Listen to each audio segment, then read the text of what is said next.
L'histoire regorge de drames inexplicables, montrant que mon concept n'est pas prêt de s'éteindre. Certaines sont des tragédies ordinaires, d'autres deviennent de véritables légendes tant le mystère persiste. Et parfois, ce ne sont pas des enfants, des pilotes ou des explorateurs qui disparaissent. Cela peut être aussi une famille entière. Une famille, tout ce qu'il y a de plus banal, brisée par une nuit de Noël qui tourne au cauchemar. C'est ce qui est arrivé à la famille Soder, des immigrés italiens installés en Virginie occidentale aux États-Unis.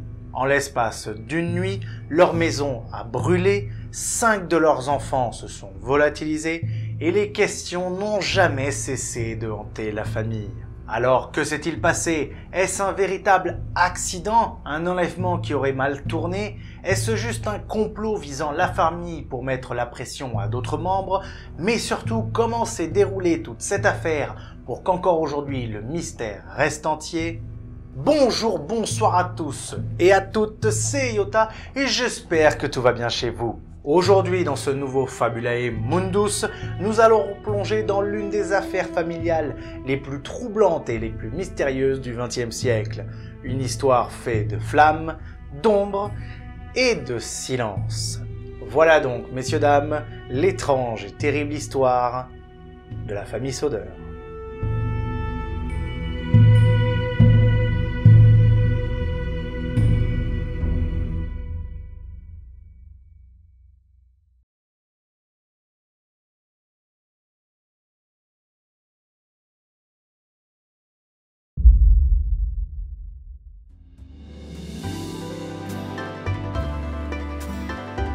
Pour commencer cette histoire, il faut commencer par une approche.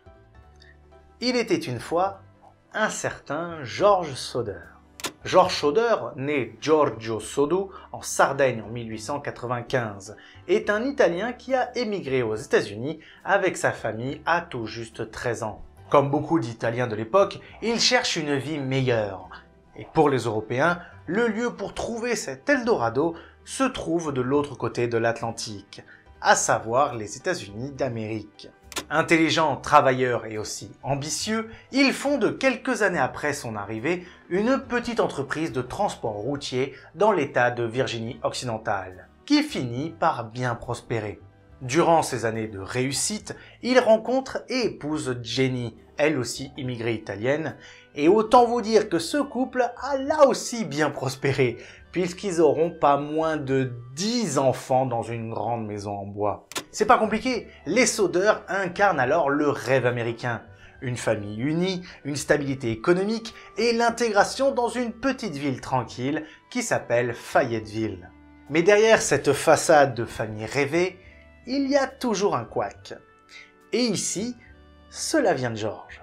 Notre Giorgio est en effet un homme de conviction, qui a des avis plutôt tranchés. Pour rappel, pour vous resituer un petit peu le contexte, nous sommes dans les années où l'Italie est dirigée par un bon ami, un très très bon ami à notre petit moustachu allemand, à savoir Benito Mussolini, un gentil monsieur qui a tout juste créé le fascisme.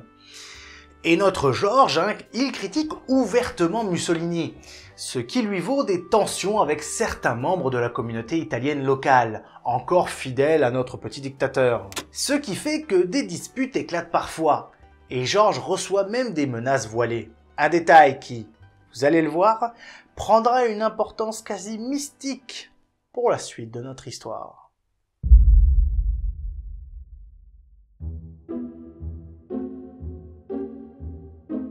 Nous sommes à la belle époque de Noël, le 24 décembre 1945.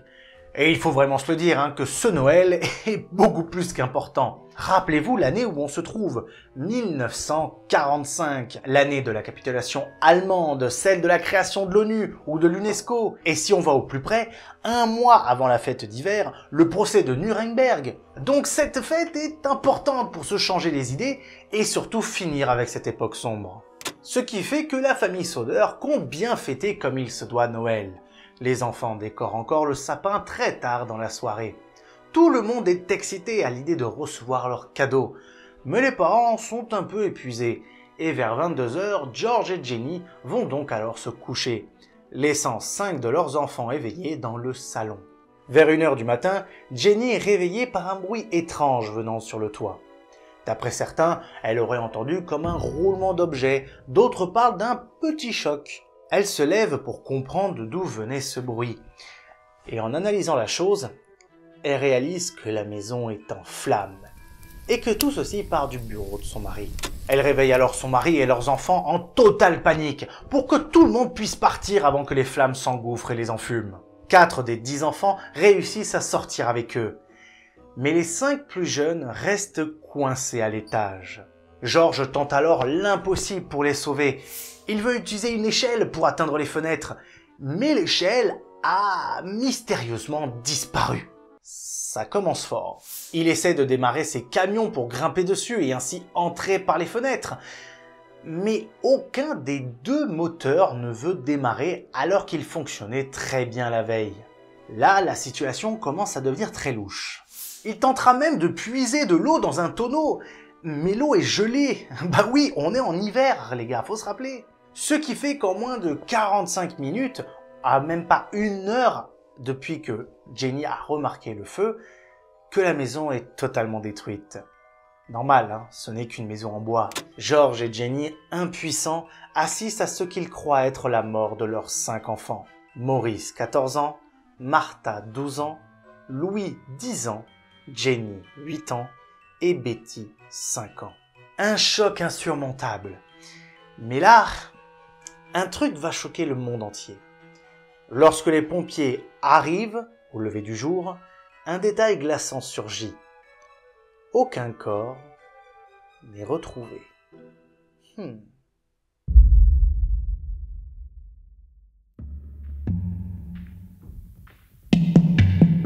Lorsque les pompiers et le coroner local arrivent sur les lieux, tout le monde conclut rapidement que les enfants ont péri dans l'incendie. L'explication officielle d'ailleurs est simple. Le feu a été si intense qu'il a complètement détruit les corps en cendres. La famille Soder subit alors une perte immense et doit vivre avec l'idée qu'ils ont perdu des membres importants, sans pouvoir les enterrer avec respect en ayant leur corps dans leur cercueil. Mais Jenny n'y croit pas.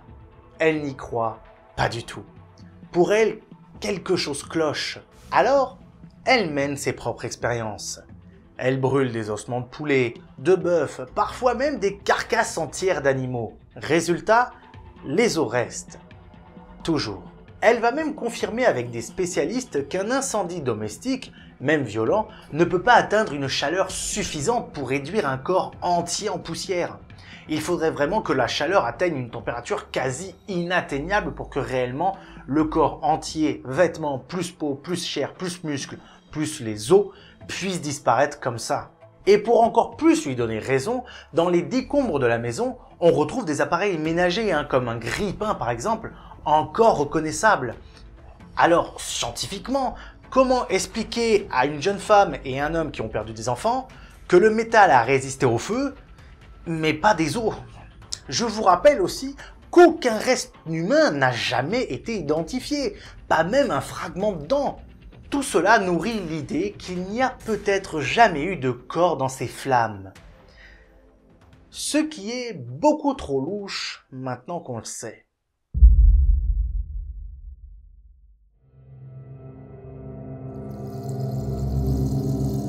À partir de là, l'histoire devient encore plus troublante, car l'enquête des autorités et des parents Soder va amener plein de points qui peuvent poser question. Si on reprend d'ailleurs les jours avant le drame, on peut en effet apercevoir quelques points disons très louches. Quelques semaines avant Noël, un homme est venu proposer à George une assurance vie. Devant le refus de ce dernier, l'homme vint à le menacer en disant que, je cite, « Vos enfants seront détruits par le feu si jamais ils ne cédaient pas ». Bon, ok, c'est un peu violent et peut-être une coïncidence, mais quand même c'est à noter.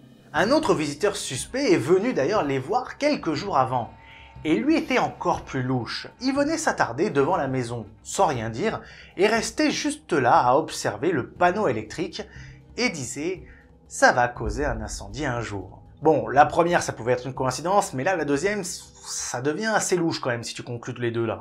On peut même remonter à quelques heures avant l'incendie, car le soir du drame, Jenny reçoit un appel étrange peu avant le feu.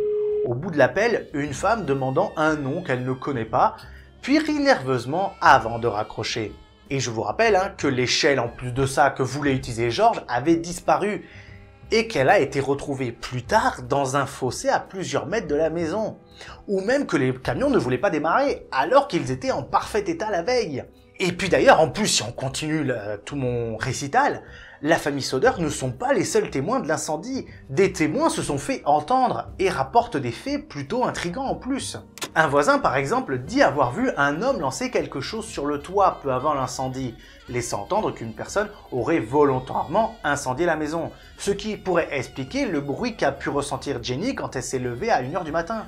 D'autres témoins affirment avoir vu des enfants ressemblant aux Soder dans une voiture qui quittait la ville à l'aube. Et plus tard, une serveuse d'hôtel à Charleston jure avoir hébergé 5 enfants accompagnés de 2 adultes la nuit du drame. Toutes ces anomalies semblent pointer vers une hypothèse glaçante. Les enfants n'auraient pas péri par hasard, mais auraient été enlevés avant que le feu ne prenne et démolisse la maison. Mais où sont-ils? Pourquoi les avoir enlevés? Pourquoi avoir tout incendié? Tout reste et restera encore vraiment flou.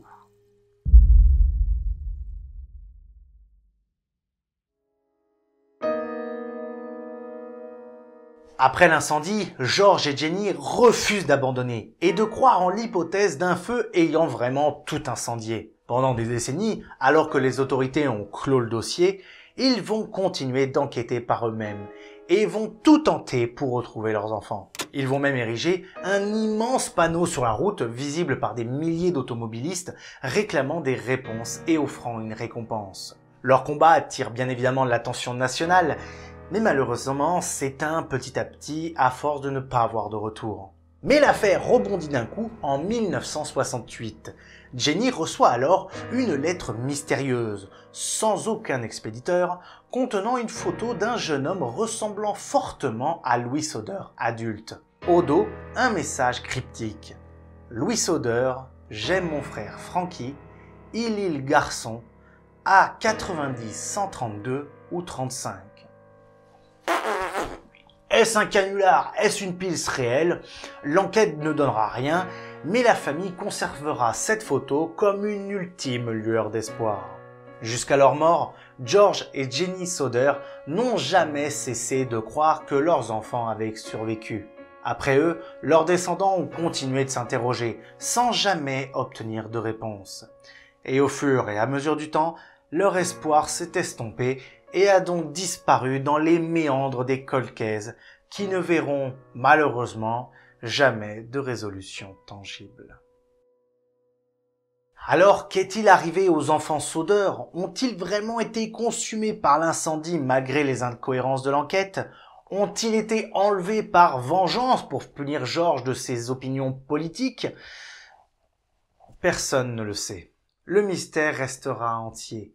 Près de 80 ans plus tard, et le restera encore pour, je pense, pas mal de décennies. Ce qui est certain, c'est que cette nuit de Noël 1945 a brisé une famille et laissé derrière elle une énigme qui, encore aujourd'hui, continue d'obséder les amateurs d'affaires non résolues.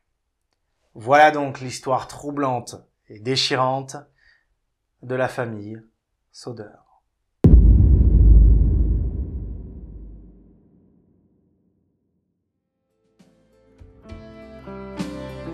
Voilà, c'est la fin de la vidéo. Merci à tous de l'avoir regardé. Si vous l'avez aimé, n'hésitez pas à mettre un immense pouce bleu pour le référencement, ça fait toujours plaisir. Si vous êtes arrivé jusqu'au bout, n'hésitez pas à mettre Famille Soder en commentaire.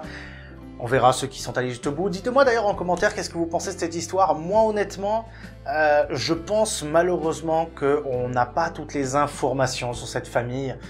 Je pense qu'il doit y avoir des trucs parce qu'il faut quand même se rappeler, je pense pas qu'il y ait de lien avec la mafia italienne parce qu'on n'en a pas tant parlé que ça dans l'affaire, mais il peut y avoir un lien peut-être avec son passé en Italie, je sais pas, avec sa famille ou autre, peut-être, mais en tout cas je pense qu'il y a peut-être un lien en effet politique avec son avis avec Mussolini et le côté des quartiers italiens. Il faut quand même se rappeler que les Italiens sont quand même très à cheval sur ça. Moi honnêtement j'ai pas forcément d'avis, dites-le moi le vôtre en commentaire, on verra, on pourra débattre là-dessus si vous voulez. N'hésitez pas non plus à la partager sur les réseaux sociaux, que ce soit Facebook, Instagram ou TikTok. Et si vous ne l'avez toujours pas fait, allez vous abonner et activer la cloche pour recevoir toutes les notifications de mes prochaines vidéos. Que ce soit un nouveau Fabulae Mundus ou un C Histoire 2 ou un Filmoscopia ou que sais-je, n'hésitez pas à me suivre là-bas. Et surtout, je vous dis à dans 2 semaines pour une prochaine vidéo. C'était Yota en direct de la toile. Et je vous dis à bientôt sur ma chaîne YouTube. Ciao!